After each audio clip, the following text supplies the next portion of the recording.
C'est moi, papa. Je fais en direct parce que j'ai pas votre temps.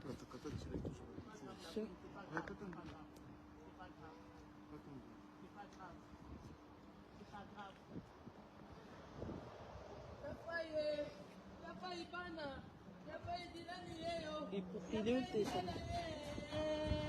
Il vient.